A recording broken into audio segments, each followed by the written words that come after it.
My good man, welcome to the show. It's a beautiful Sunday here. It's been one heck of a weekend. As a matter of fact, I started my weekend a little bit rough. I lost my headphones. Damn. I lost my headphones, bro. Damn. I went to a PIAA high school playoff game for a friend's little brother. Mm-hmm. And I was there at the game, and we were enjoying it. And then I realized, oh, shit, I don't have my headphones. And that is detrimental to me because everything I do involves headphones, bro. You know, when it comes to re-listening to my podcast, I'm sorry, what do you got there? Life at 200 decibels, boombox. Like I said, my pops on the record shop. I understand, bro. I lost my headphones when my house burned down a few months ago. I bought a pair that day. I was like, yo, I'll replace everything else. I need headphones. Fuck that. For sure. Black Friday's coming up. So that's where I'm like, all right, maybe I'll hold out. Skull Candy Evos is one of the best quality headphones you'll ever have. Everyone likes the beats, but they're too heavy on the bass. What you want is the clarity in the mids and the highs. Skull Candies. And it's a 16-hour battery. Okay. On Bluetooth. I'll have to check that out then. Yeah. I am a big Beats guy. You know, I think it's going to be hard for you to sway me off of the Beats. I like Beats are good. Clips. It depends on if you're using the headphones primarily to just listen to sound, you want the Beats. Mm-hmm. If you're listening and you're like, say you're listening to a podcast, you're listening to a dissertation or something, you want the Skull Candy Hashes. All right. I'll have to look into that, bro. But yeah, I lost my headphones and I'm like, damn, lost my headphones. Went back to the school, tried to find them, couldn't find them. And as I said, it's detrimental because everything we do here at the Middleman Podcast, I have to listen to. It's such a nuisance I'm able to clean and listen to music able to clean, listen to music and listen to podcasts. Okay. Right. Like review my work. Okay. And also review the guest who's coming on a show. Like for example, you're coming on a show. Sure. I had cleaning day yesterday. What I like to do is I put your album on. Now I'm listening to music and I'm actively cleaning. I'm knocking two birds with one stone. Oh, that's ill. And now I can't. Now I have. I need my undivided attention of just sitting there and like, because if it's not in my ears, it's not the same. Right. You know what I mean? Like there are so many things that headphones project that you hear better rather than on a speaker. And I love when that happens. It's like, oh, I didn't hear that the first time around. I didn't hear that little tune or tone in the background or that little ad lib in the background, you know, because of not having headphones. So I lost my headphones. It is what it is. Bad day, not a bad life, as we always say. But in other news, it is officially Atmosphere Week here at the Middleman Podcast. Yay. So Atmosphere is a music festival that we hosted, but this time around we were actually hosting a 3v3 charity basketball tournament at Marywood. And by the time this podcast is out, the event would have already happened. But with that being said, there's always this big mantra within my team and I in Atmosphere that is, it's Atmosphere Week. It's Atmosphere Week. It's always Atmosphere Week. We can't exist without the atmosphere. It's always Atmosphere Week. So it would be crazy for you to not have that attitude. It's like insane to always have to tell myself it's Atmosphere because like things will go south this week. They have to 100%. They're gonna something's gonna go wrong. Murphy's Law, full effect. Yeah, exactly. So no matter how bad it is, I have to tell myself that it is 5 o'clock somewhere. No, I have to tell myself that it is Atmosphere Week, man. And I'm so excited to be making this basketball tournament happen because I'm gonna be up front and I'm gonna be frank. I was speaking with my team and I almost pulled the plug. We weren't getting the amount of traction that we anticipated. And so let's just say teams weren't signing up and sponsorships weren't working out as we wanted them to. But in a matter of a week and them keeping me in it, wow, man, did we really turn the narrative around? And holy hell, man, the amount of people coming to play ball now and the amount of sponsors that chipped in last minute, it's amazing. And I turned around and I said thank you to them and said, you know, I'm happy you guys didn't let me pull the plug on this event, man, because a lot of things going on. You know, a lot of things going on. And can't let it get you down, man. No. Sometimes it's never. We deal in entertainment. So we deal in a very fickle industry. Sometimes it's not going to look like it's going to look leading up to it. And then the day of, it's like, oh, it got crazy. Yeah. The risk and the reward, you know, especially with things that like just anything of that you put on, you know, any event, there's so much stress that goes into it. There's so much risk that goes into it. And you just gotta, it's just a double-edged sword, bro. You're excited about it, but you're also terrified about it because you don't know what's going to happen. But that's enough about that, guys. Welcome to the Middleman Podcast. I am the man in the middle, Kevin Martinez, here for episode 119 on the road to 150. And today's guest, we welcome to the show, Twin Gambit, bro. Welcome to the show. Thank you very much, Kev. Thank you for having me, first and foremost. Of course. Like, y'all, everyone who's watching this right now, never mind me. This is not my moment at the second. Right now, this is Kev's moment. Y'all need to come check this podcast out. Like, listen, trust me when I tell you this. Like he said, put your headphones on and do other things. Knock out two birds in one stone. You might catch some information that you didn't know. I thank you, bro. I thank you for that compliment there, bro. We really work hard here, and research is essential in every podcast. Sure. And I love that when we're done with the show, like, people are like, dude, you really went in and like found some shit out. And I love it, man. It's that means this man is great at his occupation.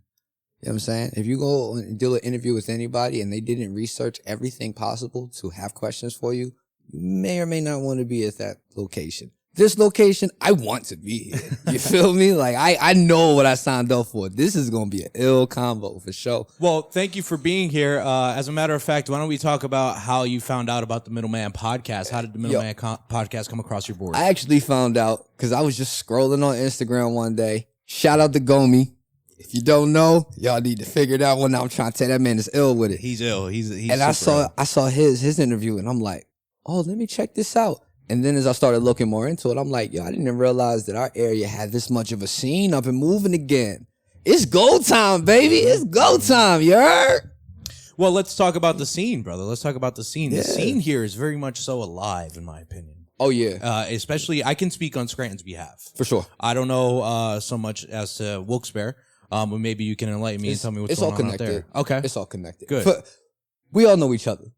I'm pretty sure you've probably seen this by now. All the artists, we're all over the place, but we all know each other. We've been in sessions with each other. We wound up writing songs and each other being there for the situations. Mm-hmm. Like, it's weird because they try to say Wilkes-Barre and Scranton is like two different places. And geographically, it is two different locations. Culturally, there's two different locations, but it's so intertwined because it's 10 minutes down the highway. Agreed. It's right there. You go one block over, you go from Lackawanna to Luzerne. You feel me? Like, that's the only real difference. No, I agree with you on that, man. And Scranton is definitely in his renaissance. And I met you at the Keystone stage. Actually, I didn't meet you. I saw you. I'll just put it that way. I saw you because I like to move in silence at times when I'm spectating events, because I don't like to, boast my podcast or anything, because I like to see, at this point in the game, I like to see who's actively working. And, you could tell a lot by just observing how people are interacting on stage or with their peers. And so my first run-in with you was at the Keystone stage for a Rosamp night.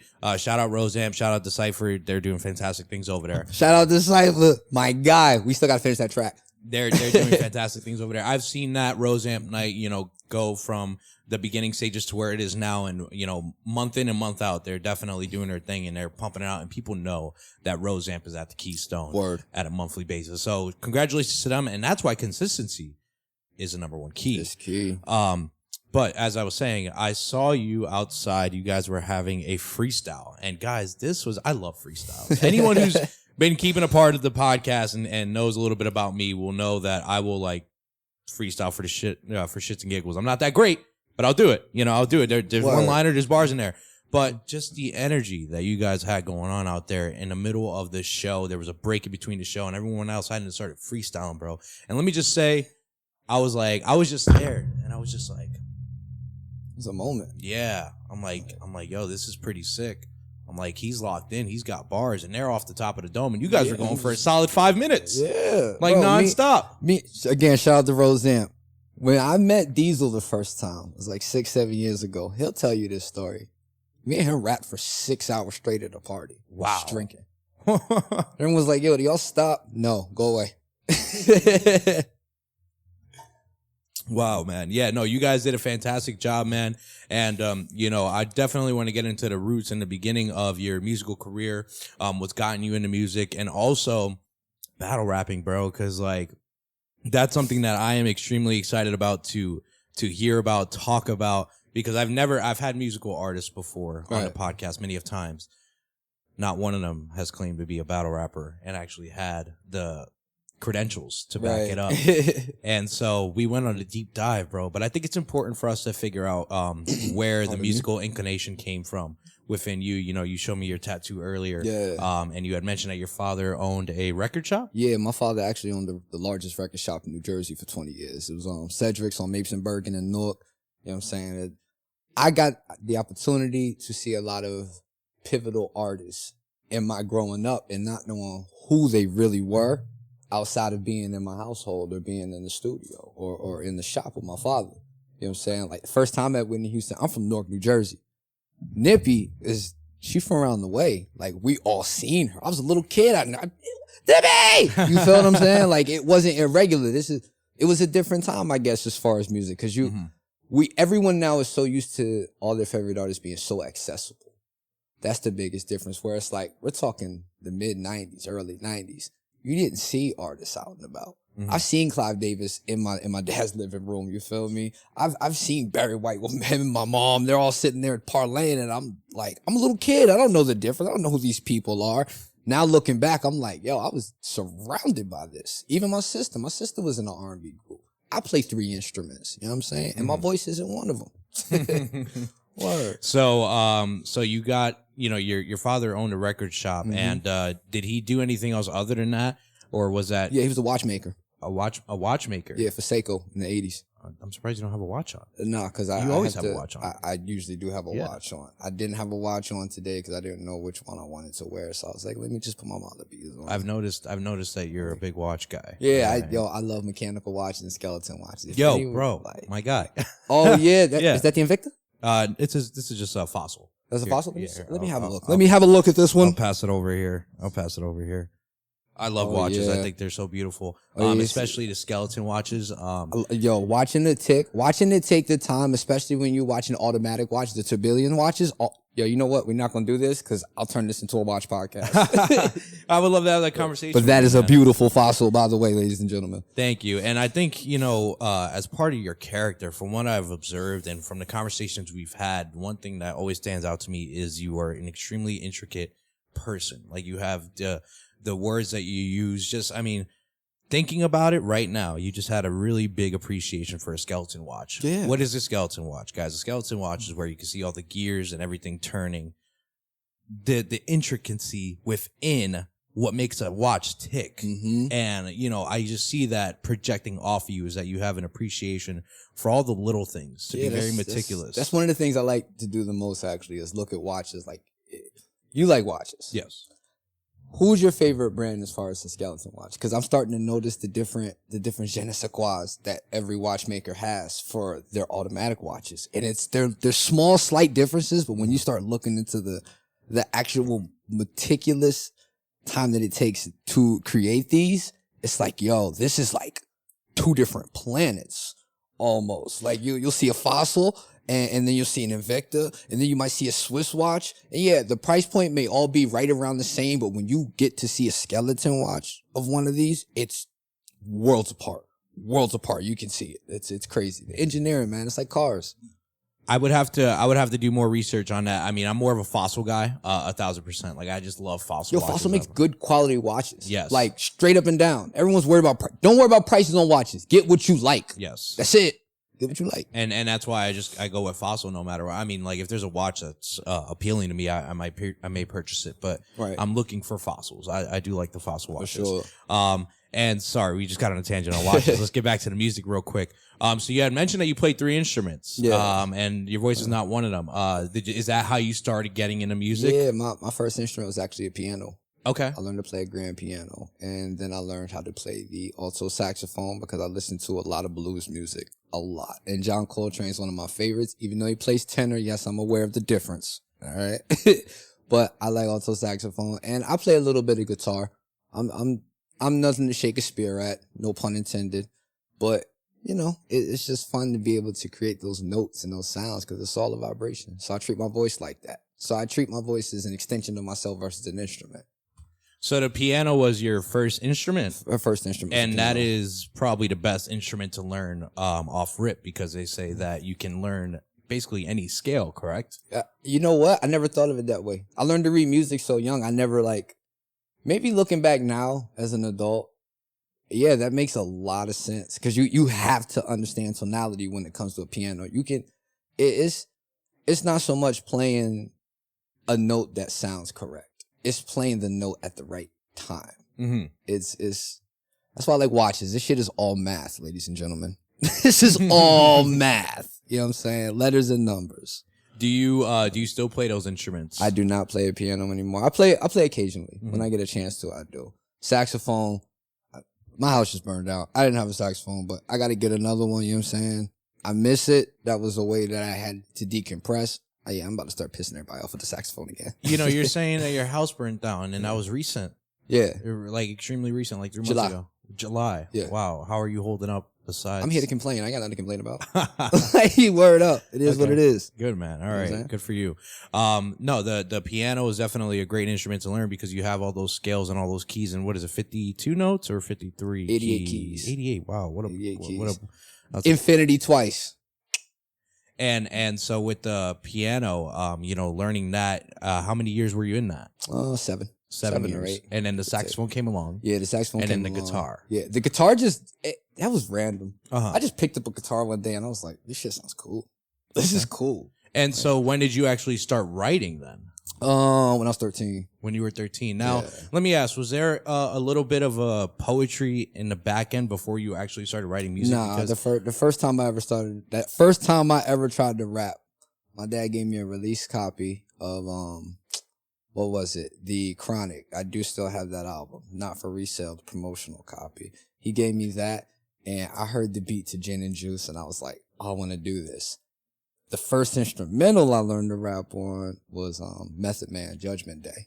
So it's doom, yeah, that, and that's what took it from there. I never wrote poetry. I was never a poetry kind of guy. I more so like That is so surprising to me. That is so surprising to me. And the reason I say that is because I know poetry and hip hop can obviously be the same thing. No, rap is rhythm and poetry. It's the same thing. But just the way that you deliver, your punchlines, I'm hearing it and I've seen poets. I've seen experienced poets and you guys are on the same tier, like the same exact, like it's just the way you guys are delivering. Yeah, no, 100%, bro. I'm just learning how to battle rap. I've only been doing this for like 2.5 years. That's insane. You've watched every battle I've ever been in my life. Yeah. That's all my battles. I've never battled off the mic. Like nobody wanted to battle me. I jump in ciphers. They go, I'm not rapping with you. So for me, it's like, oh, this is a way I can really express this out. Like, nah, bro, I'm better than you. And if you don't like it, put your 500 up. Facts. It's a great time, bro. You know what? Let's just talk about the battle rap. Let's just get into it. Right? Shout out K SharkTV. I'm saying that's the league I'm at. TWIN Gambit. If you ever want to battle me, put your money up. And your ego, because I'm gladly take both of them. K SharkTV. K SharkTV. Okay, and my man Kaiser. Happy birthday too, bro. Your birthday was last night. You'll know when you see this shirt, so it's happy belated. How did you manage to get a part of that league there? Because I did see it looks like you started in 2021, correct? Yeah. In the midst of COVID. Mm-hmm. Okay. So how did you get into K SharkTV? So the crazy thing is, if you type my name on K SharkTV. I've known Kaiser since I was like 18, 19 years old. He's one of the first people I ever rapped on camera in front of, which was at the Summer Jam event with, who was hosting? Cortez was hosting, Misfit was there, and Swave Sever. This was at Summer Jam Stadium. I want to say it was it might have been 2011, 2012, maybe before that. Don't quote me on this one, but I've known him a long time. So he started a battle league and he's like, yo, we battle on beats. I know you. You get busy. Come on over here and do something. I'm like, all right, cool. And here we are. So do you recall when your first battle rap was? Yeah, Wavy One. Took the title out of his name. That was the first one. And it went extremely well for you. I lost in the room because I didn't understand the performing and recording is two different animals. Two entirely different animals. At that point, I didn't understand how to control a crowd, especially in battle rap. This is a whole new scene for me. I'm in Harlem. I'm not from New York. If y'all know about New Yorkers, they're a tough crowd. I don't care. I'm going to make you respect what I do. You feel me? In that moment, I watched that playback. I'm like, oh, I barred him out. But performance-wise, he knew what he was doing. So I'll always say that. Shout out to Wavy Wine, you know what I'm saying? I'll definitely give you that battle performance for sure. You got me. But bar-wise, you can't play with the quill, sir.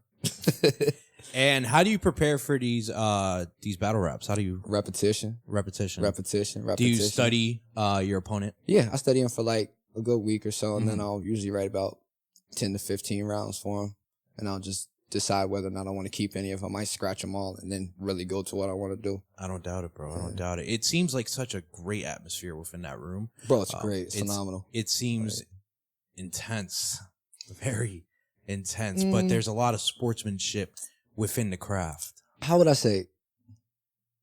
You know how when like they say, like, we'll use the military, perfect example. The Army can speak about the Army can speak about the Air Force can speak about the Marines, the Navy can speak about the Air Force, that type of thing. You can't come in here and speak out of turn. There's like it's like a warrior's camaraderie. Mm-hmm. Like when you know somebody will go into a ring and decapitate you, there's a different level of respect there. And the moment, you know what I'm saying, the moment it's all said and done, honestly, most times, unless you see like repeat battles over and over with two different people, usually you get cool with that person. Mm-hmm. Yo, how hard is it to say the most vile things you can to somebody? Nobody swing. You ain't got no choice but good shit. Like there's really no choice but to embrace it. And there are some vile things said there, you know, horrible things. And there are notions that if someone came up to me in the street and did that, I would probably be like, who are you? Yeah, you know what I'm saying? Like that. I've seen battles where, you know, people have, you know, checked you in the chest or, you know, hit your chin or something. Did you see the response to that? When I put his chin up and then pushed him off the camera? Shout out Cheyenne Nara, though. That's my Gemini brother right there. That is, I want to talk about that battle. That battle's fucking insane. It's disrespectful because, I mean, one of the first things he says is, suck my dick. And Right off the rip.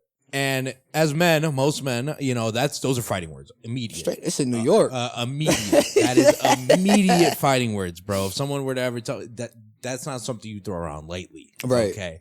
And I was like, oh shit. Yeah, that was literally the first bar. First off, nigga, suck my dick. Whoa.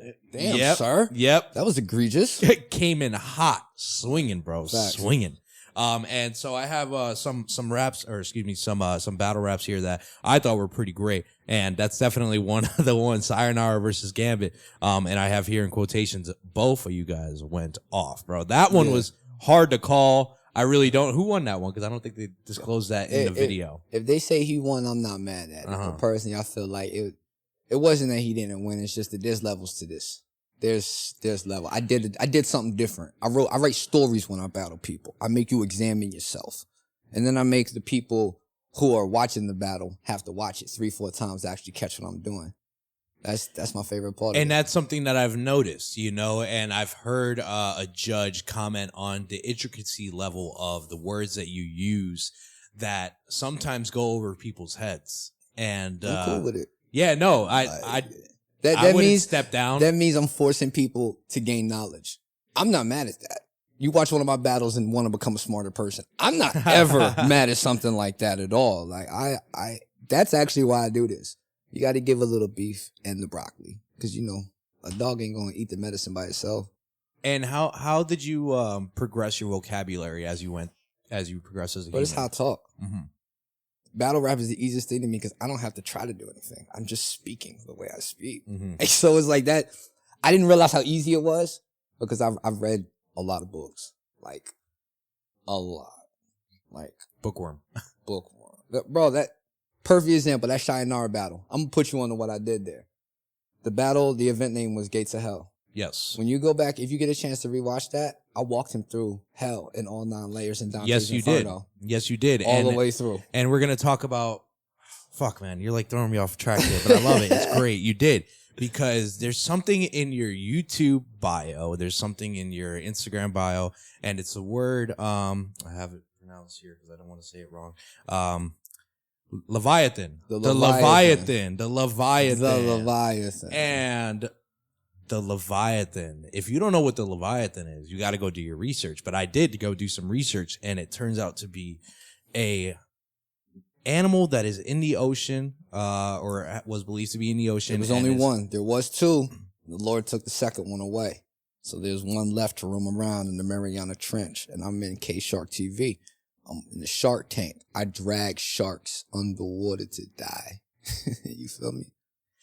I saw that, bro, and where did that come from for you? Why did you give yourself that label? Why did you give yourself that tag? I didn't give it to myself. It's just Leviathan. The Leviathan. Twin Gambit, the Leviathan. What does he do?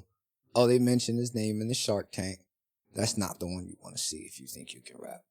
He may not have the most views, but if you stand in front of me, I'm going to show you whether or not you think you can do this. And not for nothing, I've retired a few people, and I'm still less than 12 battles in.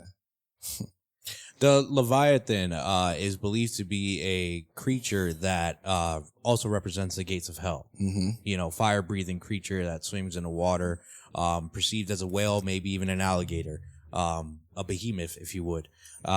And I was happy to have picked the Leviathan, and go and do the research about it, because I was like, that's going to open up gateways to, no pun intended. It's going to open up gateways to me to being able to understand how you are as a person. You know, do you have a strong religious background at all? I wouldn't say. I like that. What you're wearing there. Yeah, it's the IRA. Yes. You know what I'm saying? I grew up around, unfortunately, I grew up around a lot of death. Saying my family owns funeral homes, cemeteries, so on and so forth. I've lost a lot of friends. I lost 2 friends this week. You know what I'm saying? Bless up to my little brother. You know what I'm saying? We here for you. We got you. You're always going to be in our hearts for sure. But, yeah, that's basically where it came from. I look at it as, so the word religion.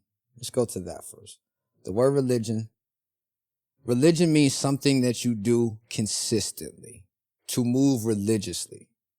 So in practicing whatever your faith may or may not be, if you practice it consistently, you are religious. It's the same as me as a rapper or MC or a writer. That's something I do religiously. I can't even turn it off. I'm writing right now as we're having this conversation.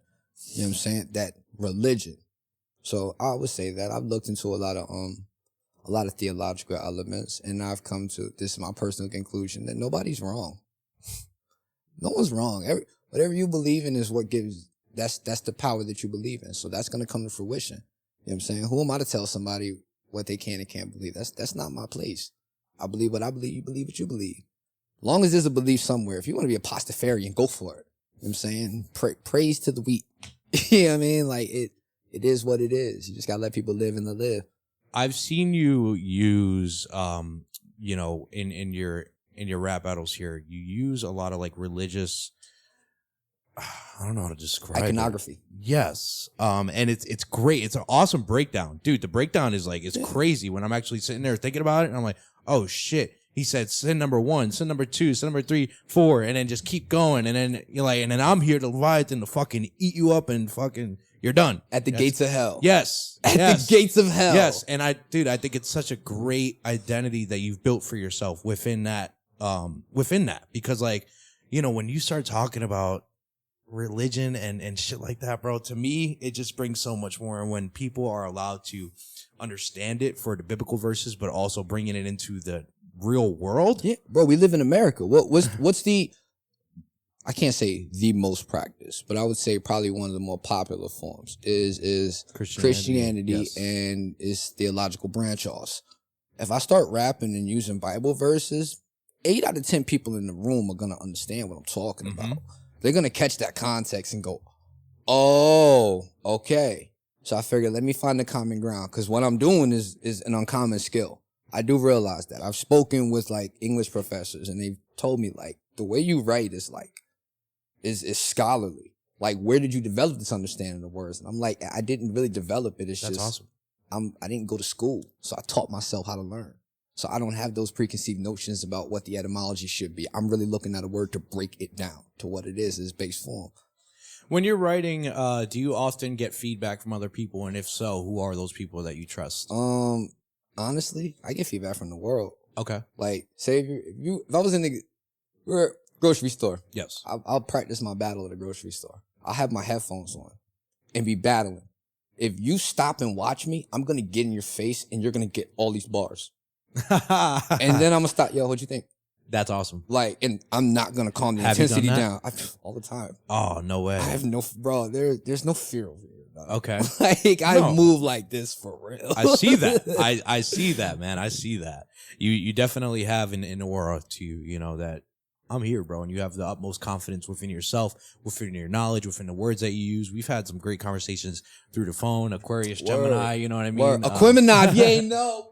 You ain't know, you heard? We were talking about how ESL, I was in ESL, English was my second language, and you gave me a compliment saying, I would have never thought that, you know, so that really meant a lot to me. Yeah, you have a non-regional accent. You know what you have? You have the perfect podcaster voice. Thank you. I've heard that, but thank you. Like, it's the perfect podcaster voice, because say somebody was to try and place you and put you in a region. They can't. Mm-hmm. They can't. It's the same way you could take most newscasters, barring like the deep south, like Alabama somewhere or something like that. Yeah, ooh, that shit came out. I heard that. Family from down south, you heard? Spit I gotta get you. Yeah, Cardi. You know what I mean? But you can be placed anywhere, and everyone who understands English is going to understand everything you're saying. Thank you. That is a skill set, bro. Like, that is, most people who make the most money when it comes to speaking have that skill set. They have their on-camera, non-regional, and then there's how they speak. Yeah. Yeah. Thanyou, man. Yeah, I thank you very much for that, because, you know, it's definitely, I've definitely heard that I have a podcast voice. And it, to me, you know, you and I, you were just talking, saying that, like, for you taught yourself how to learn. You taught yourself these words. And to me, I didn't teach. This is me, bro. This is just me being me. It's the easiest thing. And to me, it was always like, it never was a skill. It never was a skill. And now, with how far we've gotten and listening to who I was back then, it's a skill, bro. It's unbelievable to see how far I've came with the verbiage, with the words that I use, with the listening skills, things like that. You know, we really just build it. And so thank you for that compliment, man. Word, for it really means a lot to me. I want to get back to the battle raps here. There was another one that I saw, Tony Stands 2 versus Twin Gambit. And wow, man, did you retire him that night? Because I retired him twice. My goodness. Because, okay, so I want to just let you guys know, I really want you guys to all make sure you go check out K SharkTV, and make sure you guys check out these rap battles, whether it's Twin Gambit or not. They're really entertaining, and they do a fantastic job over there. Fun times over there, for sure. Shout out Kaiser, you know what I'm saying? And DJ Ralphie, CBS, and our cameraman Fleet, and Royale, GQ you. You know what I mean? We got you, bro, boy. The whole team. You guys are doing a fantastic thing over there. And so I was watching the battle, and Tony had stuttered. And then, you know, I saw the realization within your face that it was like, okay, he's losing it. And so what'd you do? You stepped up. Oh, let me give some backstory to this. Tell me about it. What you saw of me was my second bottle of whiskey in. Okay. Straight. Wow. Second bottle of whiskey. Yeah, my second bottle of whiskey in. I was drunk. My goodness. Like, I was lit up. You feel me? That was his fourth time doing that round. Like, that's why I'm looking at him. You notice, even me, I watched it back. Like, and I'm like, damn, I'm low-key bullying this dude right now. And I'm not saying anything. Low-key, high-key, low-key. Like, I'm bullying the Leviathan low-key. Yeah, no, I'm watching and I'm like, damn, like, my physical aura, it's not that I'm trying to be a bully. I want him to know, like, bro, this ain't really what you want. And the way you talking to me is crazy. So now I'm going to give you a lesson. He got the lesson. What was the line he said? Matter of fact, after rewatching it, I'm going to show you how easy this battle rap shit is. Every time I battle, for the most part, I lose the coin toss. Why does every round sound like it's rebuttaling everything that was said to me? I'm in your brain, picking everything you're going to say. I'm a dangerous individual. Crazy people are usually highly intelligent. Play with something safe, because I'm not your kids. Oh man, so dude, it was just the way you stepped up to him when you knew that he was fumbling it, that I really took notice to. And I was like, oh shit. It was personal. I'm like, this is crazy. And so you went out there and you absolutely just killed the track, killed the beat. I don't want to say killed him, because I'm sure he's a great guy. Man, he's a phenomenal guy. Shout out to Tony Stans. Good person. Don't battle me again. I love that. And then so another one that I pulled out here was Jeopardy and versus Twin Gambit. And that was one of the ones that I noticed. And the comments noticed too. I felt as if you won. But some of the bars just went over people's heads. and it was one of those that you had to listen to a few times to be like, oh, I wrote that one specifically. That whole round is, in a very literal sense, the most basic bars I've ever written in my life. I wrote it for that purpose. But, you know, I'm in Harlem going up against a dude in Harlem being judged by a couple Harlem cats. You know what I mean? It's a city alliance. I ain't mad at it. You feel me? But shout out to Jeopardy and the Bar Bullies. That day's gonna come again. We'll get back in the ring, and this time I'm gonna drag you off my foot instead of stepping on you. For sure. We love that, bro. And then one more that I wanted to talk about was Twin Gambit versus Black Man 1030, I believe. Oh, man. Shout out to Black Man 1030. Yeah, that was... I really liked your recall within that battle. Bro, Black man. Like, it was like... It was... This for is where him. Every battle is for that person. It's so specific where it's like, I know the crowd's not going to catch a lot of this, but if you watch that person while I'm battling, you can see on their face, like, I'm just fight back. Put your hands up. Your face is not to block. You feel me? Every time. That's why I like battle rap. That's my ability to go, okay, you think you're better than me? Let me show you. Let me go into your brain and do what you do to you. It's fun. When you kept bringing back the black man, you know, just that to me is where the poetry really stuck out. That to me was where I was like, this sounds like it could be a poem, like easily could just be a poem. And, you know, you just kept bringing it back around town. And I was like, yeah, that's really cool. So I took that away from that video, For man. sure, so, thank you. That's how he raps. That's He raps in a very honest style. For me, I think that's a flow that, like, every region has their own little flow. If you listen to Meek Mill sounds like Beanie Siegel to me. Like, it may not be apparent, but when you hear how they flow, that's that Philly flow. They got their way of doing things. You feel me? Jersey, we got our own flow. Wilkes-Barre, I'm creating that flow right now. Cali, they got their own little flow. Houston, like when they say I done came down, stuff like that. Little things. So he got that. So I was like, all right, how can I take that and flip it on him? How can I speak to him in the way that he would speak to himself? Let me become the mirror. That's what I like to do to them. Like with my Jeopardy battle, I'm not usually that aggressive. He is. Yeah, that was aggressive. That was an aggressive battle. It was aggressive. Shayanara, I'm not usually that aggressive. I don't usually rap like that. He does. Tony Stans. See, I started rapping like him. My goal is to be the mirror. If I can show you what you can and can't do, I can show you that I'm that much better than you because you can't do what I can do. The Sayonara one, I'm telling you, that's me personally, guys. If you're picking one to start out with, and me in my opinion, that was amazing by the both of you guys. The both of you guys really killed it. The beat was on fire, and you guys found the pockets. Damn, son. I was like, I remember, like, I was sitting in that chair over there, and I was like, damn, son. I'm like, that's fucking crazy. Where are they getting? Where do you hear this? May I hear some of your best and some of your worst experiences while battle rapping? All right, so I battled this guy, Castle. Shout out to Castle. I don't think he battles. I saw that one. Yeah. Yeah, that was Frank Castle. Yeah. Right. Yeah. I did that to him too. Now, that whole thing is freestyle. So that was Philly Hayes' birthday party. Shout out to Philly Hayes. You know what I'm saying? Another phenomenal battle rapper y'all need to check out. You know what I'm saying? It was his birthday party. I waited for Castle for about 7 hours. By the time he got there, I'm at a birthday party, bro. So you're a little saucy already. A little saucy. Yeah. I done ate some food. I'm out there. I mean, we having a good time outside. I mean, yeah, I forgot all my bars.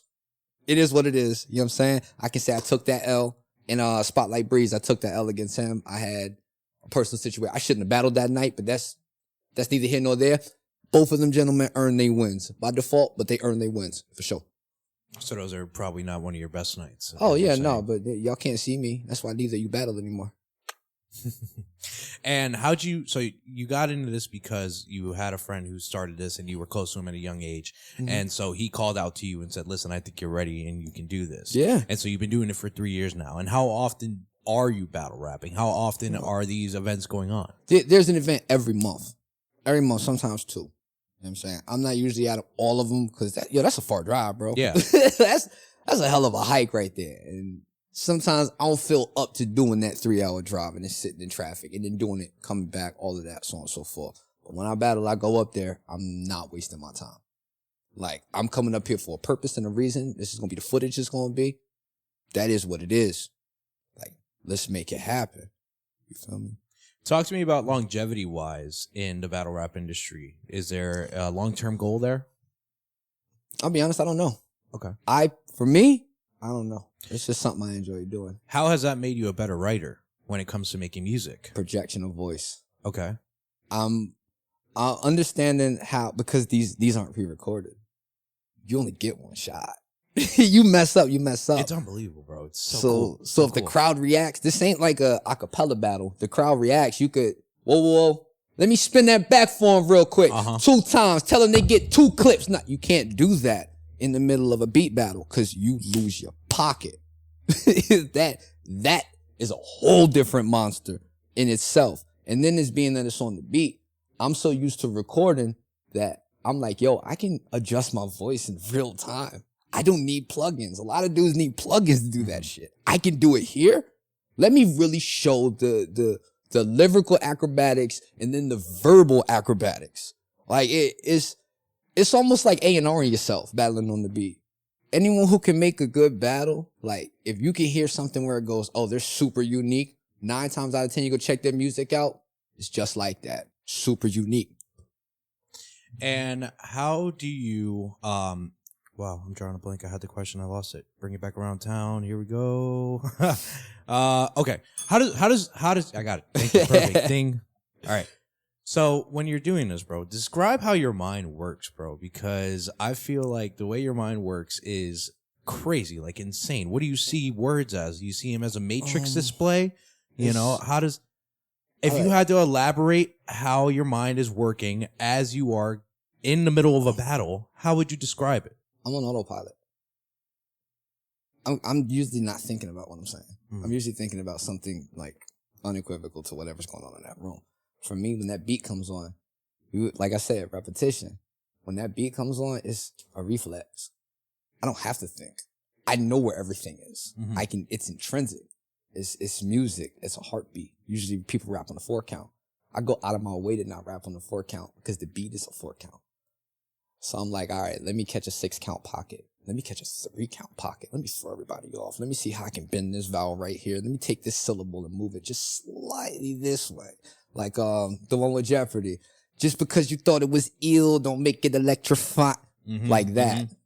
Like to hear that, for me to write it down, if I was to write out the verses versus you hearing them, you're going to see 2 totally different things. 2 entirely different things. Double entendres. Triple, quadruple. Okay. I do it easy. Yeah. Like I make it look way easier than it is because for me, it's not something I have to practice at this point. This is how I actually just think. I naturally think this way. So for me to focus on it is like shut everything off. Headphones, bro. Full circle. Full circle. I like how you did that, bro. Headphones. Full circle, man. It's absolutely insane, and I commend your mind, bro. I really think it's awesome. Thank you. To And vice versa. Do you know how much skill, how much actually goes into this? I'm aware. Just watching, like, you have to be able to keep a conversation flowing. Yeah. That is not an easy thing to do. For sure. And trying to keep it natural as well. And keep it natural. That is, at this point, for me observing, you had it as a talent, and now it's a skill. After you put in so much work, that thing you're talented in becomes a skill. It becomes, all right, I have a lot of experience in this. I know how to do this. This motion is almost intrinsic to me. You have that. Thank you. You here, bro. I thank you, bro. Sure. And we definitely get through it each and every week, man. We really learn. I learned so much, and I have so much fun learning about myself, learning about you guys, learning about the guests, learning about, like, dude, I could be having the worst day ever. You come in this booth, and I'm like, all right, we're locked in. Here we go. And all right, I had a great conversation, sidebar here, with this gentleman. His name's Monk. Okay. And he gave me a great analogy back then when him and I were working together. And he's a poet, and he is unbelievable as a poet. He slams all the time, and he kills it on it for real. That's dope. And so that's battle rap. That's where it came from. Dude. The dudes who can really do poetry, if they would have stepped in the ring, it'd be a lot of problems. He has this one poem called Disney Kid, and it's freaking crazy. But he has always great analogies for me. And so the analogy he made when we were first working together was every question you ask, all right, look at a podcast like a boxing match. He goes, every question you ask is a punch. You throw the punch, it lands. Great. Fantastic. Now, they're talking. It's good. You're good. but you throw the punch and it misses. What'd you do? You just exerted a bunch of energy. And now you got to scramble and get ready for your next punch, you know, stuff like that. So he gave me that analogy when we first started out. This guy kind of is like a checkpoint in my life. As ironic as that sounds, him and I, we have run-ins and it's like, yo, what's going on? What's new? Great to see you, blah, blah, blah. Right. I've been watching. You know, you're doing this, you're doing that, you're getting better. Now, the new analogy is Kev, you're really good. You're getting better. You know, you're not where you need to be, but you're getting better. And I just want to tell you that. He said, you're good at cutting them now. He said, now it's a knife analogy. He's like, you're cutting them now. Right. He's like, you're just cutting them. He's like, find out how to kill him, bro. He was like, find out how to jab, just stick that knife in deeper and kill him, and then that's it. You know what I'm saying? You're gonna have a blast. I'm gonna show you this. It doesn't matter if it's okay, I don't care, but when you see it, you're gonna have a blast. This one of the last lines I wrote this morning. Michael, can I get you on a computer, bro? Thank you. Those last 4 bars. The last 4 lines.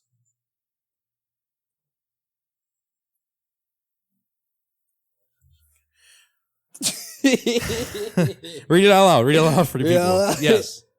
I do it. Because the pocket it's in, I'll let you hear that when we get off. The pocket it's in is crazy. It said, who greater? None of y'all offers lesson, far from threatened. This the hokey pokey. I guess that I'm gonna put the left and break the handle off the blade. You gonna see what's left in. Or you gonna see what's left in. Major artery hit, you lose consciousness in a second. Broke the blade, bro. Broke the blade. You learn how to broke that's the blade. that's where I was like, that's where I was looking at. I'm like, broke the blade. And that's what it is, bro. And so, you know, we're getting better at that and I love it. And thanks. thanks for the compliment, bro. Yeah, for real. for sure. Let's thank get you into for allowing me to have the compliment to give you, because it can't come from nowhere. Everyone can see it. Y'all ain't got a choice but to acknowledge it, whether you do it out loud or not. You look this man in the eyes, you tell him I appreciate your fucking talent and your skill set. That's all. Let's get into tea time. Now brought to you by, but inspired by Arizona Iced Tea. We're in the middle of the show here. So cheers to Mr. Twin Gambit and I, the only person who's ever asked for the black and white Arizona here.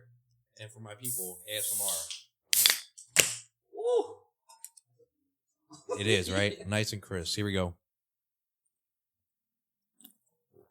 My first ASMR. You can find me for 99 cents. All right, let's see what's coming out of the teapot today. We are going to probably let's hit 2 questions. Let's see what we got. Now, these are questions from people who have been here on the show and, you know, the public. I've explained to you that. Word. Guys, send your DMs. You know, people are sending DMs. We got some really good questions in here. Send the crazy ones. There is a crazy one in here, and I hope I get it. I hope I get it. I hope I pull it, but there's a few in here, if I'm being honest. As you can see, there's a lot in there. Yeah. So here we go. Welcome to Tea Time. Not brought to you by, but inspired by Arizona Iced Tea. The first question is coming out the pot, and here it is. Let's see what we got. Boom. This is the crazy one? It's a funny one. All right. Would you rather $1,000 in food stamps or dinner with J-Lo? And that is from Gomi J. Yo, Gomi. Yo. $1,000 food stamps or dinner with J-Lo? All right, let's put this in perspective. What J-Lo are we talking about? 99 J-Lo or 2024 J-Lo? That's not my peer. I don't want to date nobody's grandma. Sweetheart, you're beautiful. Not for me. I'll take that $1,000 in food stamps, though, because that's a good $500 in cash in the right places. I would take that $1,000 of food stamps as well. But then I'd still try to ask her to come through and have dinner with me. I'm not doing that to myself. That woman's with Ben Affleck and you know what? No, I'm cool. I'm good. I'm not 6'4", 280 pounds with $100 million. You do you, boo boo. I'll stay over here. We'll take the route with the food stamps. Go me. Definitely that's a great food question. I'm assuming Michael's going to get food stamps, right? Yeah, he looks like a food stamps type of guy. Hey. All right, quick question here. Let's see what the second one is. Maybe it'll have a little bit more context to it. All right. That's a crazy question. It is. That's a wild question. Okay, this one is one that makes you think. Okay, and this is for the both of us.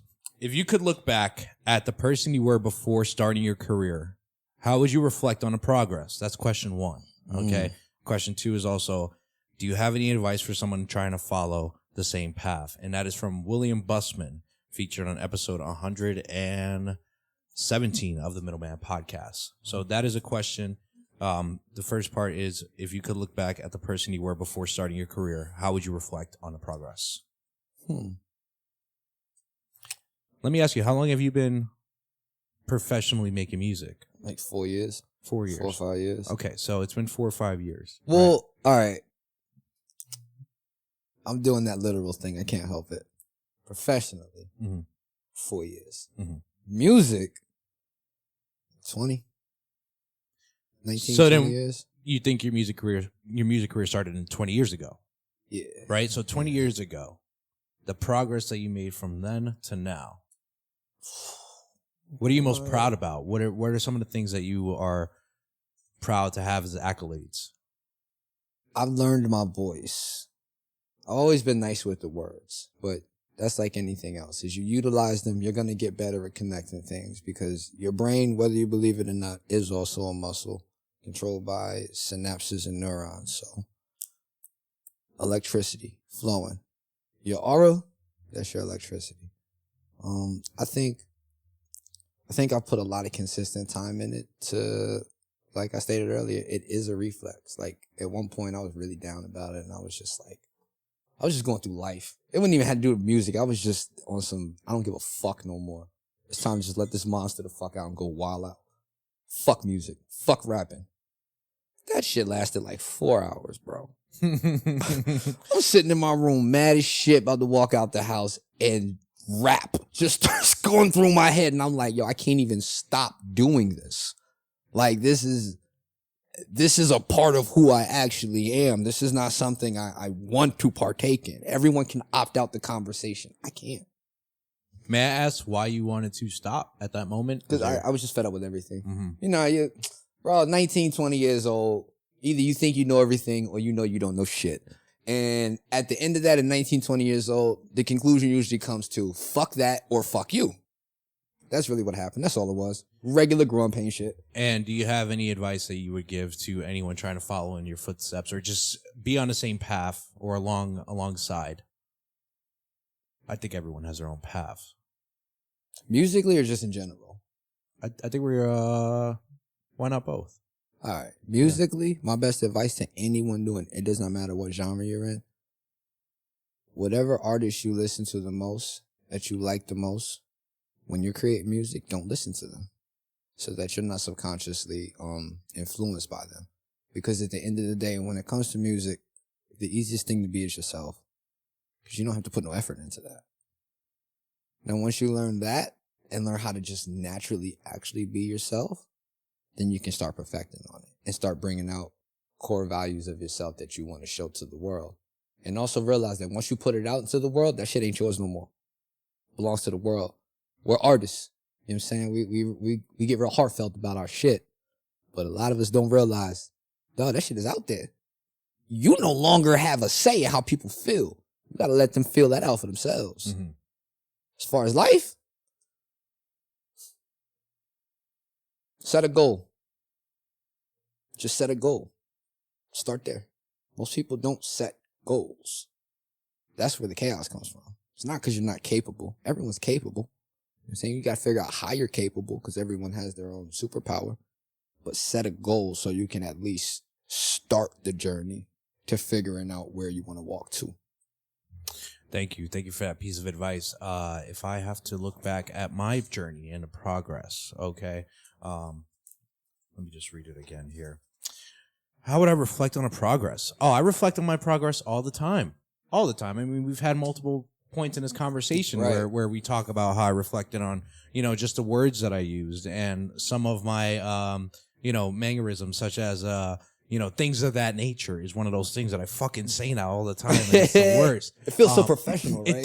It does. But and then I had this one podcast where I was saying individual a lot, and I'm like, what's wrong with the word person? But it's crazy. So, progress wise, I look at the progression within the audio. I look at the progression within the video. I look at the progression within the conversation. I've always told people it doesn't matter what everyone's like, oh, why don't you have video? Because it doesn't matter what the hell we look like. Right. What matters is what we're talking about. Because if we're sitting here talking about nonsense, you're not going to want to listen to this shit. Right. Okay. But unfortunately, since the world is the way it is, I have to take part and, make the investment and get the proper equipment. I look back and I think about how I started this alone. And now I have a team consisting of 4 people, including myself. I look back and I think about, oh my gosh, there were a lot of times where I couldn't get a single guest, bro. I was dying to get guests. People wouldn't want to come on the show. Now people are knocking on the door to get on the show. Right. So that's the way it is, So that's how I got here. I requested this, ladies and gentlemen. And in a very respectful manner, which is something that I harp on constantly. And for some reason, it just seems to go over people's heads. Let me get a show is not the best approach to do the goddamn show. No. It's not. Okay? People are humans and other human beings before anything else. Talk to somebody like you got some sense. It's very applicable to everything. It is. And so that is the progression. The progression is amazing within the lighting and everything. It's just baby steps, guys. My advice to you is be as consistent as you can be. Okay. Continue to do it no matter who the hell's watching. Because what's going to happen is you're going to find other people who want to start watching. And now you are a part of, I know so many people, bro. I know so many people. They don't know me, but I know so many people. Okay. And the reason I say that is because there's a lot to Kevin Martinez that people don't know. Every time when I tell people, I'm an HVAC tech, they're like, what? I'm like, yeah, that's kind of what I do on my day-to-day life. It just doesn't make sense. For me to look at that, I know you look at that different. Oh, I look at it all the time, bro. I see you you think about that shit. I walk into stores and I open up the display case cooler and I look at the fans and I see how dusty it is. Bro, people don't clean fans. I look at the return ducts in buildings and I see how dusty it is. And all you keep thinking is, y'all breathe this in all day. Not in my location. My store is nice and clean. But yeah, man, that was tea time. And, just definitely progression is my advice. Progression, consistency, don't stop, can't stop. One podcast after another. We're here. I had to do that. And with that being said, that is a tea time segment not brought to you by, but inspired by Arizona Iced Tea. Now, let's get into your music, my friend. Let's get into your music. Boom. You are an artist. You are on Spotify, Apple, YouTube. Pretty much available on all platforms. Instagram, everything except Snapchat, but I'm working on that one. And so I want to talk about, I wanted to talk about your first EP. Okay. Two in a Possible. Yes. Two in a Possible. And, I wanted to talk about why that title for the EP, and what really stuck out to me was the cover art of that EP. The Magician. Yeah, could you explain more on that? I really want to hear, because it was so unique. It was so unique, and we're gonna have it overlaid. I want to see if you could break it down for the people. So I had a close family member do a tarot reading, and that was the first card she pulled out. And I went, what's the Magician mean? Because I'm familiar with the tarot cards. Because I'm a fucking nerd. All right? I watch mad anime. If you walk up to me and start talking to me about comic books, you will talk to me for hours. DC, Marvel, Image. We can do this. Cars too. Nerd. I'm cool with it. All right. I digress. So she pulled that card on. Basically, the Magician, in a short synopsis is I'm able to will what I want into existence. I've done it in front of multiple people my entire life. Never really understood it. I was capable of it. Just didn't know how to tap into it. I learned how to tap into that shit. So when I reached out to one of my homies, Jacob, by the way, Tag Tappers, you know what I'm saying? This is definitely a shout out for them. He did one of my first hoodies and shit, you know what I'm saying? Shout out to him for that one. Humans Kill Humanity, you know what I'm saying? Go check that out. Look into that for shit, sure. But I was like, yo, I sent him the album. And I was like, I want to do something different. You make me the cover of what you think when you hear this album as a whole. I sent it to him sequenced and everything and mixed. I'm like, how does this sound to you? Like if you were to give it a visual representation. He sent that back to me in the same week. Wow. But he sent it inversed. Mm-hmm. So those colorways are inverted. And I was like, oh shit. So I was like, yeah, that's the cover. So it's Two in a Possible because, first off, a Gemini, Twin Gambit. You know what I'm saying? Y'all know Gambit's his actual power is not to charge cards. His actual power is to give kinetic energy to anything he looks at. And I do that. I do that pretty well. I can charge a room, so to speak. But Two and the Possible is also the spades thing, because, you know, I was locked up as a kid, and I'm going to really play spades in there. First one, you can get cut real quick if you pull that heart out. You feel me? That makes sense. Okay. Yeah, no, that's awesome, bro. I would not have guessed that, if I'm being 100% honest. But now going back, you're hearing it, and you're like, no, I don't think anything else would have made sense for it. Like, no, 1,000%, bro, 1,000%. And, let's just elaborate on your name real quick, because I realized that we haven't elaborated on your name not once this entire podcast. Twin Gambit. They won't inquire, nearly getting Aristotle's main blemish, intensive and triggered, so lifted, presented properly. Existing to acquire a couple properties. Heartbeat existing is moving at 80 counts. Yes, Watchmen and satellites. I'm just bringing it down, the lamest terminology. Twin Gambit. You know what I'm saying? You might hear it one time, but the second time you'll catch what I'm doing. The third time you'll understand. The fourth time, perception is reality. Word. That was gangster, bro. That was tough. That was tough, bro. I've nothing to say to that. Because, like, wow. Okay. That's the name. All right. Twin Gambit. And stupid question. Excuse me. And it's a trope. Are you really a twin? Yeah. Come here. Ate him in the womb. Wow. Also have a PhD in scatological bovine sciences. Word. I'm sorry. What's what? What? Scatological bovine science. I don't know what that Bullshit. means. Okay. All right. Thank you. Thank you for clarifying that. Listen, because I need to do that. I need to do that because I can't just be here and be like, yeah, okay, cool. Because then I'd be bullshitting you. Or as you said, I would be. Scatological bovine science. There it is. Yeah, but if you just said okay and he didn't notice, then he's lying. Because he has a PhD in Thank you for that, Michael. We appreciate you. Every now and then he tunes in, and when he does, it's very legendary. That's that beautiful off-color commentary. If y'all know about that, look into it. I wanted to talk about one song in particular on that EP, and it is One and a Wake Up. Yeah, I have here, it's a slower song featuring Vicky Karma. Talking me through the creative process of the song, because it talks about a bottle in your hand, hearing your heart beating in your ears. Beating in the womb, have a bottle in my hand. And I've been there before, and I will personally say that when I'm there, it's not really the best thing for me. Not. So Wanting to wake up, because you might not want to wake up. But that wanting to wake up, I wrote that thinking about what put me to that mind state, to where I'm sitting in the room, have a bottle in my hand, staring at the mirror, you feel me?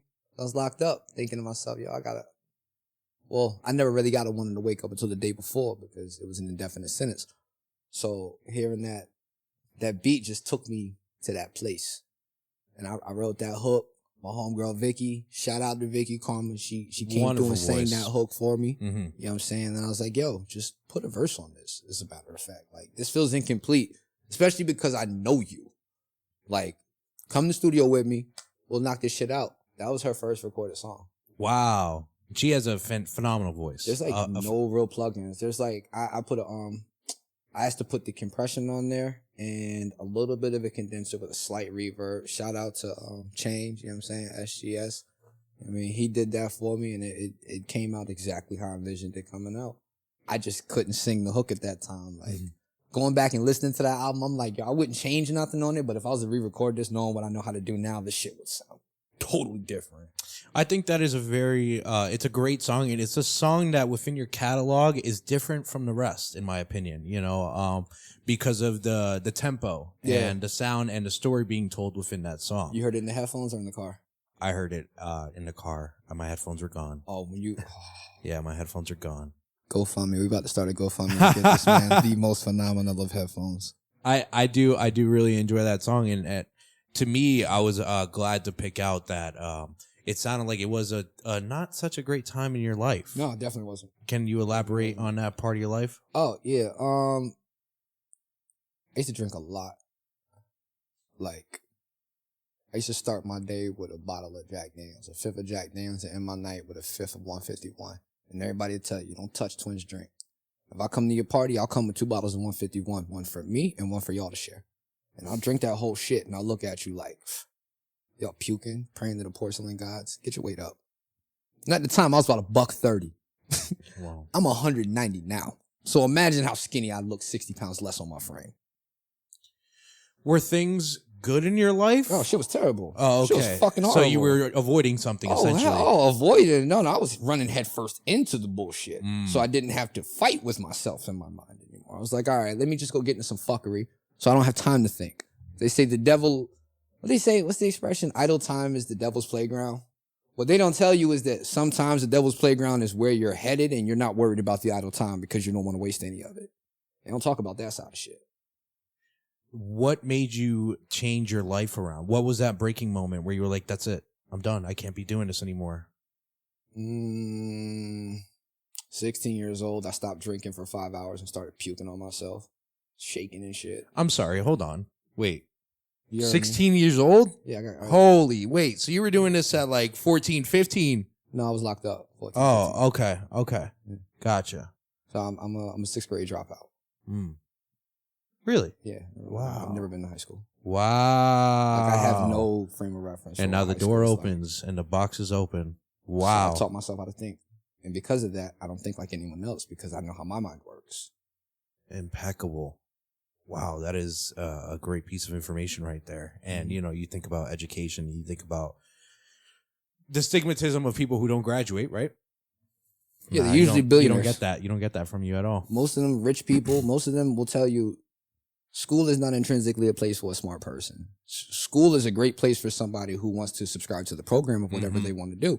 But if you have actual aspirations that are outside of the norm, school is the last place to be, barring a creative arts school or something of that nature.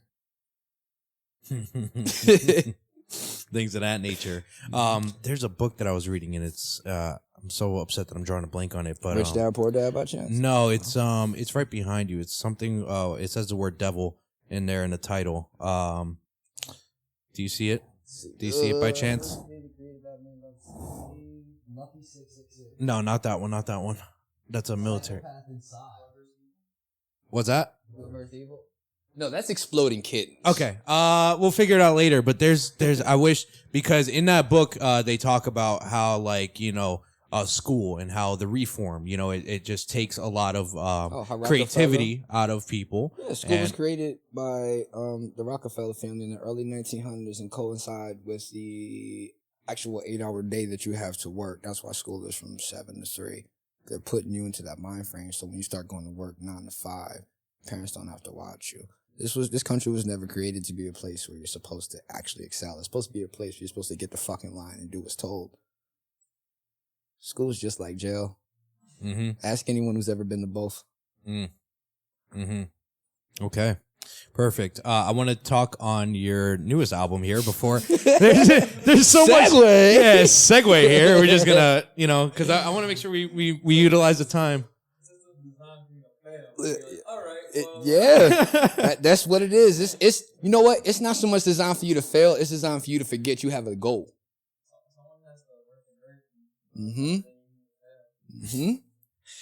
All right. Let's talk about your newest album here. Okay. The Price You Pay. You know, that was released in 2024 and I have 4 tracks here that I wanted to talk about. You know, Grave Dancing Gambit. I ain't got it in my heart to stop. That's a fun song. Yeah. You know what I feel like that is for you? Like, it's just like, I'm here, guys, you know, like, and you're having a great time. Like, I could picture you like dancing on somebody's graves. grave. Yeah, exactly. Great. Yeah. Wait till you hear how sick it's about to get. I wrote that album because my father passed.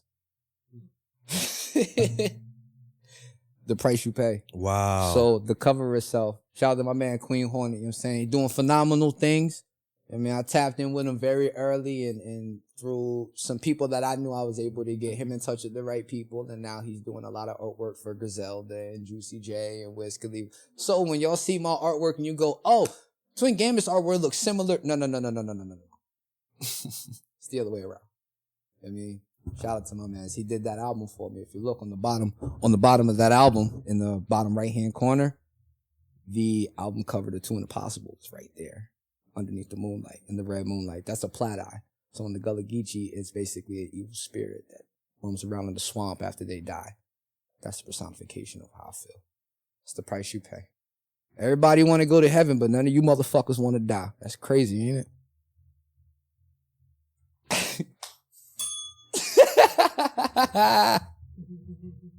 It's the price you pay.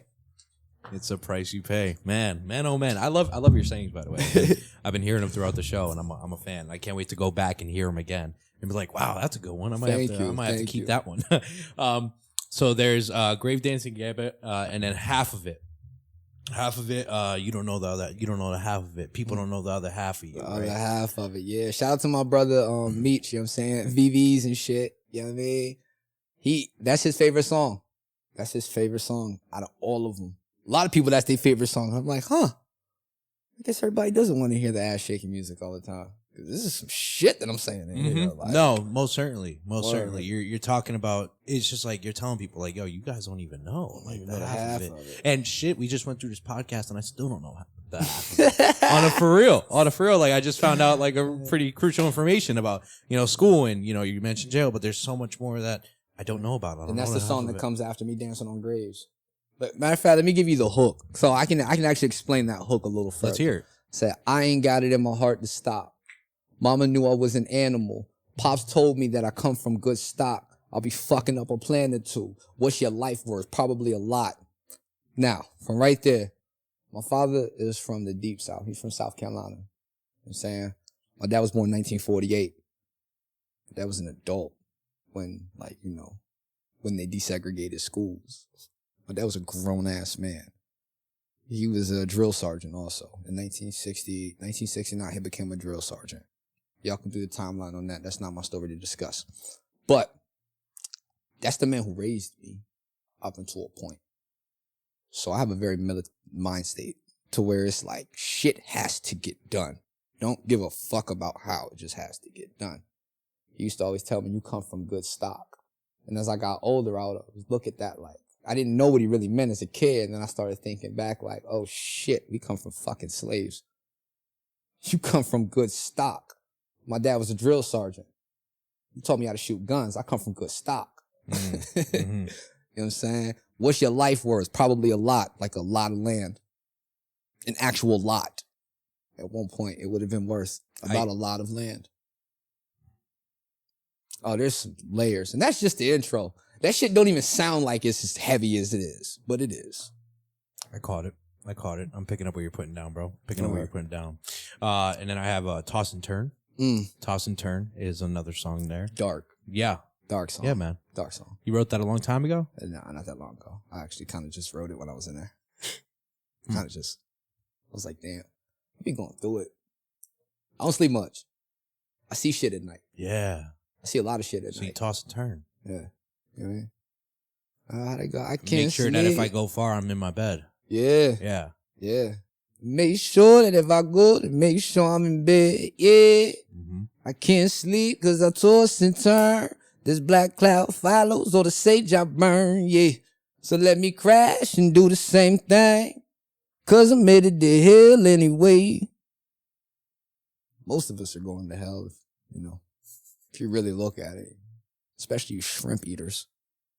Shrimp eaters? Yeah, shellfish, bro. It's a sin. Well, I'm fucked. You see what I'm saying? I'm fucked. Little stuff. It's the little stuff in the fine print that nobody reads. Like, no, you can't eat shellfish. Wow. Yeah, I'm fucked. Big sushi guy. No, that's not shellfish. That's fish. Well, lobster, shrimp. True. Crab. Basically all the spiders and cockroaches shrimp in the tempura. ocean.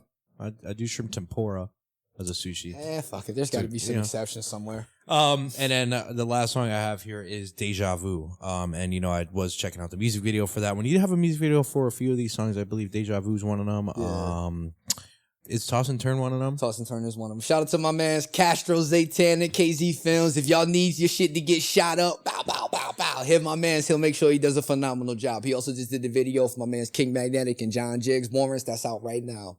So talk to me about Deja Vu, what that song means to you. I really like the concept of it, of using like an old gas station of it, to kind of bring it back as in like Deja Vu. I've been here. That's the song that made this album. The hook I already had.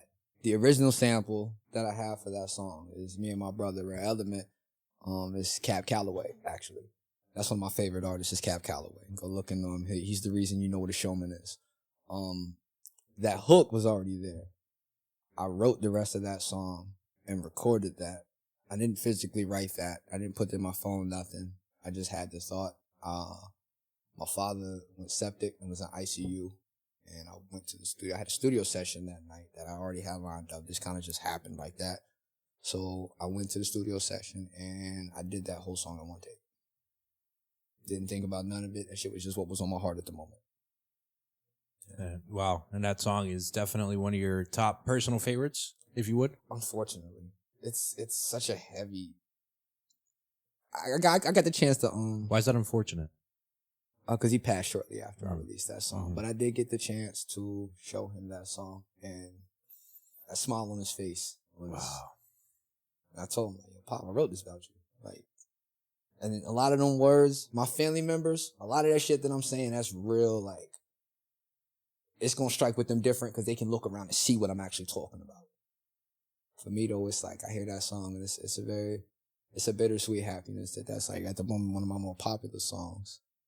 But it's like, damn, that shit, like, somebody had to actually leave. The price you pay. Yeah, the price you pay. Deja vu.